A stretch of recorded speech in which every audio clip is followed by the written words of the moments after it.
রাজশাহী বিশ্ববিদ্যালয়ে চলছে জাতীয়তাবাদী শিক্ষক ফোরামের শাটডাউন কর্মসূচি। আজও ক্লাস পরীক্ষা বন্ধ রয়েছে। এই মুহূর্তে সেখানে আছেন সহকর্মী আলতাফ হোসাইন। সরাসরি যাচ্ছি তার কাছে। আলতাফ, লাঞ্ছনায় জড়িতদের বিচার দাবি এবং পোষ্যকোটা পুনর্বহালের দাবিতে রাজশাহী বিশ্ববিদ্যালয়ে শিক্ষকদের দেয়া যে কমপ্লিট শাটডাউন সেটি এখনও চলমান রয়েছে। এর ফলে কিন্তু রাজশাহী বিশ্ববিদ্যালয়ে টানা ৫ দিন ধরে কিন্তু মূলত দেখতে পাচ্ছি একটা স্থবিরতা দেখা দিয়েছে। যদিও গতকাল দুপুর ১টায় কর্মকর্তা কর্মচারীরা তাদের এই চলমান যে শাটডাউন সেটি ৭ কার্যদিবসের জন্য স্থগিত করেছে। সেটি উপাচার্যর যে আহ্বান জানিয়েছিলেন ক্যাম্পাস সচল রাখার স্বার্থে, সেই আহ্বানে সাড়া দিয়ে কিন্তু কর্মকর্তা কর্মচারীরা গতকাল দুপুর ১টা থেকে আগামী ৭ কার্যদিবসের জন্য এই কর্মসূচি প্রত্যাহার করলেও গতকালই কিন্তু আমাদের শিক্ষকরা জানিয়েছিলেন যে তারা তাদের যে চলমান কমপ্লিট শাটডাউন সেটি অব্যাহত রাখবেন এবং তারা যেটি বলছেন যে এই যে শিক্ষক লাঞ্ছনার যে ঘটনা যারা জড়িত, যে সব শিক্ষার্থী তাদের সুষ্ঠু বিচার, দৃষ্টান্তমূলক বিচার, একই সঙ্গে পোষ্য কোটা নিয়ে যে স্থগিত করা হয়েছে পোষ্য কোটা সেটি যেন পুনর্বহাল করা হয়, সেই দাবিতে তাদের এই চলমান কমপ্লিট শাটডাউন অব্যাহত থাকবে। যদিও তারা বলছিলেন যে আজকে তাদের এক দফা প্রশাসনের সাথে বসার কথা, এই বিষয়ে তারা আসলে পরবর্তীতে কী সিদ্ধান্ত নেবে। যেহেতু গতকাল উপাচার্য প্রফেসর ডক্টর মাইনুদ্দিন আমাদেরকে যেটা জানিয়েছিলেন যে তারা বারবারই শিক্ষক এবং কর্মকর্তাদেরকে আহ্বান জানিয়েছেন রাজশাহী বিশ্ববিদ্যালয়ের শিক্ষা কার্যক্রম যেন ব্যাহত না হয় এবং বিশ্ববিদ্যালয় ক্যাম্পাস সচল রাখার স্বার্থে মূলত প্রশাসন থেকে আহ্বান জানানো হয়েছে যাতে করে এই শাটডাউন থেকে সরে আসা হয়।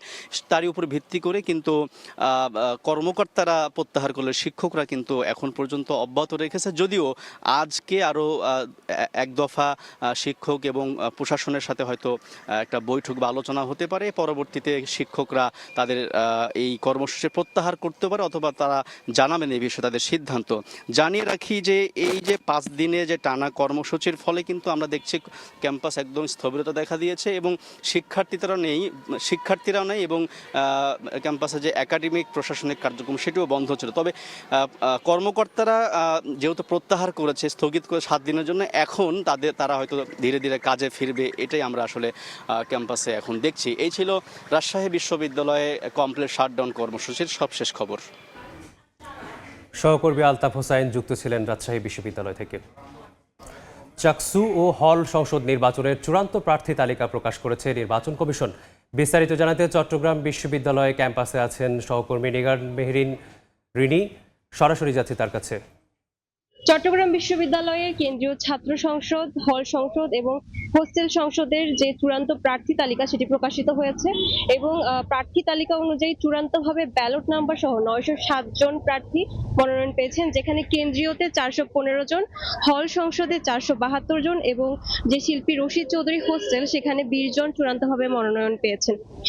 এর আগে গত বৃহস্পতিবার যে মনোনয়নপত্র জমাদান কার্যক্রম, সেখানে ৯৩১ জন প্রার্থী মনোনয়নপত্র জমা দিয়েছেন এবং ২২শে সেপ্টেম্বর প্রকাশিত হয়েছিল প্রাথমিক প্রার্থী তালিকা। সেখানে ৯১২ জন প্রার্থী প্রাথমিকভাবে মনোনীত হয়েছেন এবং ১৯ জন কিছু ছোটখাটো ভুলের জন্য মনোনয়ন থেকে বাদ যান এবং তারা পরবর্তীতে আত্মপক্ষ সমর্থনের সুযোগ পায় এবং ৪ জন পরবর্তীতে চূড়ান্তভাবে এই মনোনয়ন থেকে বাদ যান।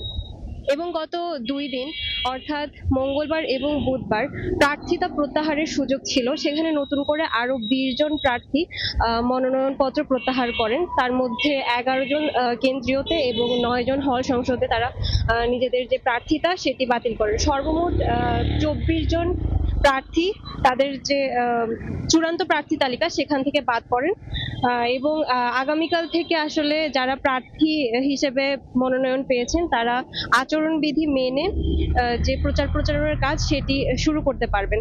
পরিবর্তিত তারিখ অনুযায়ী আগামী ১৫ই অক্টোবর শুরু হতে যাচ্ছে চাকসু নির্বাচন এবং সেই নির্বাচনকে কেন্দ্র করে নির্বাচনের দিন এবং পরদিন যে বিশ্ববিদ্যালয়ের পরীক্ষা কার্যক্রম সেটি বন্ধ থাকবে। এর আগে 12ই অক্টোবর যদিও চাকসু নির্বাচন হওয়ার কথা ছিল, কিন্তু আগামীকাল থেকে শুরু হবে চট্টগ্রাম বিশ্ববিদ্যালয়ের যে দুর্গাপূজার ছুটি, সেই ছুটি অনুযায়ী শিক্ষার্থীরা বাড়ি চলে যাবেন এবং প্রার্থীরা বলছেন যে তারা যে প্রচারণা সেটি যথাযথ সুযোগ তারা পাবে না।